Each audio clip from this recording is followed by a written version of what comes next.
Hello and welcome back to the Wii U 5. Do you remember what these are? I was pretty good about making sure stuff was mine. I cut these pictures out, I glued them on, I put plastic shelf liner over it to protect it.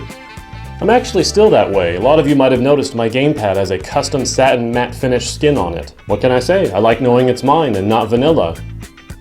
I even hate the flavor. Okay, so this one's a bit unfair because I did play Super Mario 64 back in the day, but it was the first true polygonal 3D game I had ever played, so I wanted to see how well it stood the test of time. That's the thing. I love Mario games and I've played every main entry. Does Super Mario 64 still hold up to its more modern brethren? Yes, in full 3D you run, you jump, you put your bum on things, it's fun for everyone. What made Super Mario 64 so different wasn't only its jump to full 3D and Mario's new acrobatics, but also the use of new hat powers. No one ever forgets the excitement of actually flying for the first time as Mario, and even the box art reflected what they knew would be instantly memorable. But there was another power that, while not becoming a franchise staple power, would also be as iconically memorable: Metal Mario. And while this game lacked the breadth and variety of powers of earlier main Mario games, these two powers would provide hours of fun in and out of the castle. Ah yes, the castle. For the first time, Mario didn't follow a set path of levels, but instead explored a hub world. By collecting stars, new doors would open, and who couldn't be excited about finding Princess Peach's bedroom and sniffing her panties? Only me? Okay, well then, this is awkward. Oh, and fighting Bowser and stuff. There is one thing though that made my return extra painful.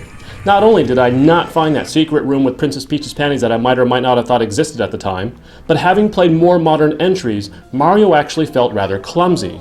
Add to his clumsiness the almost always abysmal camera, and you might just plummet to your death more often than you'd like, even if you've played the hell out of this game before. It's going to take some getting used to, and it definitely doesn't stand up to modern 3D Mario games in the gameplay department.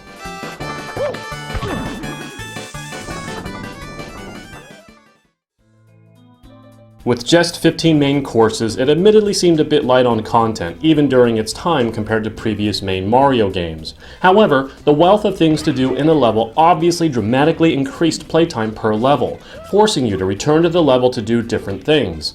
This concept became a staple in the franchise, and while definitely considered backtracking to extend playtime, it was admittedly very well done. The level alterations or different activities ensured that it actually felt good to go back to the same level. With secret levels hidden throughout the castle and the goosebump-inducing Bowser level music, it ensured that you'd enjoy your time.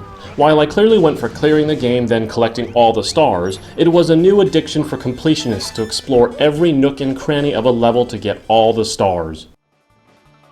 It was revolutionary in its time. Mario's first step into full 3D was made with such grace and aptitude that none can question what they were seeing. Sure, the textures don't really impress, and you can obviously see that joints aren't really connected other than by an invisible skeleton, but this was definitely a clean jump.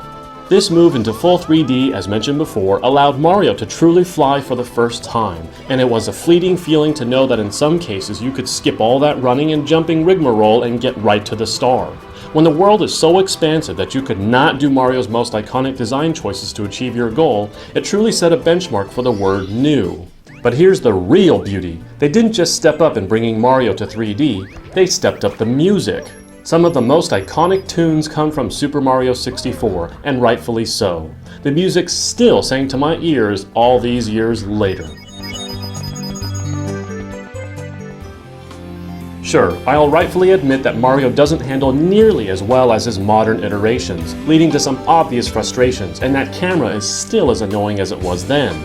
But outside of these two flaws, everything else still stands up fairly well. The world is still vibrant even if lacking detail, and the exploration of a well-designed hub world shows why this game sets so many standards. Add to that some of the most catchy and well-written songs in Mario's existence, and I can't help but say that this nostalgia trip was well worth the time. I give Super Mario 64 a 9 out of 10. If I was reviewing this game when it first came out, I'd probably give it a 9.5, not really knowing how much better Mario could handle, and I'd cite the camera as the game's only real major flaw. I still had fun though. That's it for today. Subscribe for more Wii U content delivered directly to your retinas. I'll see you next time on the Wii U 5.